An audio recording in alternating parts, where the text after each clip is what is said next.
Hey, what's up guys? We're back in another Destiny video. And today we're going to be doing the Sir video, just starting this out. I know a lot of people do it, but I'm going to give my opinion on it. And so yeah, let's get right into it. So he's right here, he's in the hangar, so yeah.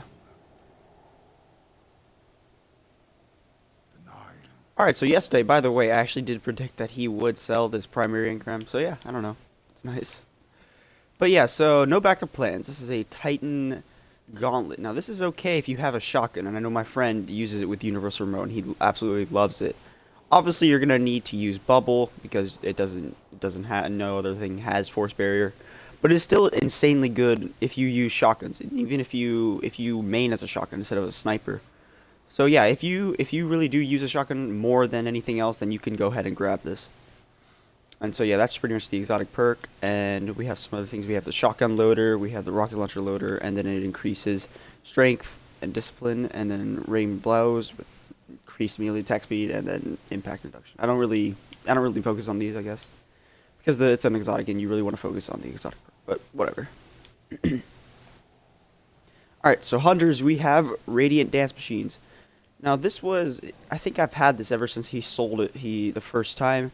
And I have to say, I don't really notice much of a difference. You just move quickly while you're aiming your weapon. Now, if you're 100, I don't think you're much going to notice this. I don't know if it's just me, but I really just don't notice this. Especially if I'm using Mida, I just never notice this.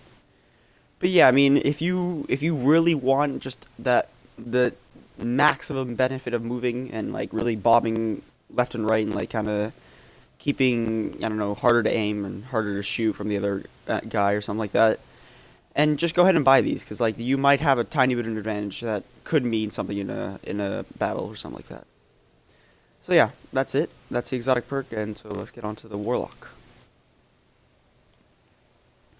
All right, we have the impossible machines. So these grant landfall now on the storm trance, obviously. So I don't. I would think that this is actually the thing that you want to go with on on the storm trance. But I don't know if you like some other perk that's there and still want to use the landfall, you can go ahead and buy this. But I don't recommend it because landfall is just such a good perk, and maybe you'll have a tiny bit of an edge on. Maybe you'll have two perks, but I still don't think it's that big of a necessary. But in my opinion, I saw these guns. They look pretty cool. That's why I like them. And of course, I saw look they have sniper rifle loaders. So yeah, that's not bad, I guess. So yeah, all right, that's it. That's lightning rod. All right, so the gun this week is Dragon's Breath. Now, it sadly has one magazine, so that's not at all going to be good. But it does have like this napalm thing, much better than year one, in which it was just like a grenade from the warlocks. And then this actually drops like a cluster of fire around the enemy or around the target when you let go of the trigger.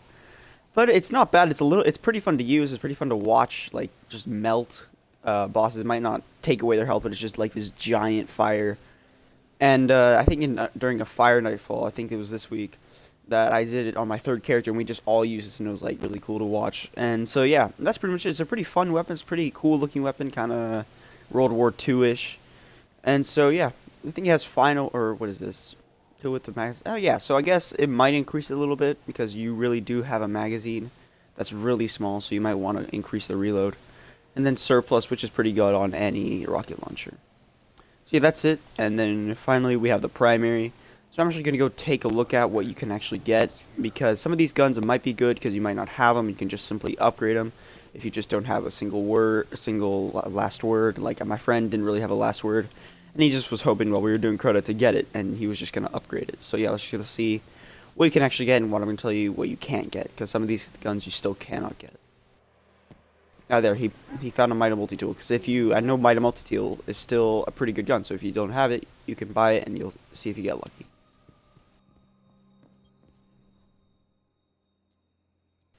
All right, so here are the guns we can get. We can get. Oh wait, not here. We can get the Hard Light, the Surus Regime, the Monte Carlo, the Last Word, Thorn actually, if you want to have fun with that. Hawkmoon, Bad Juju, who is actually getting better, and Red Death, and then obviously Mida Multitool. Now these are all pretty viable options. That maybe Hard Light, not many people like that, and maybe Monte Carlo, and obviously Thorn because it's in year two. Glad that's good, honestly. Oh, and of course we have the No Land Beyond, and oh yes, of course, no, Universal Remote. So those are all the guns that you can get. Most of them are pretty good. You know, Red Death I think is getting some popularity again. I've seen it used as well as Bad Juju and Hawkmoon. I used it yesterday. It's pretty good, honestly. But yeah, that's it. If you guys want to get any of these guns, go ahead and buy it. You may even get the White Cirrus Regime, which is I think it looks better. But yeah, that's it. Thanks for watching, and I'll see you next time.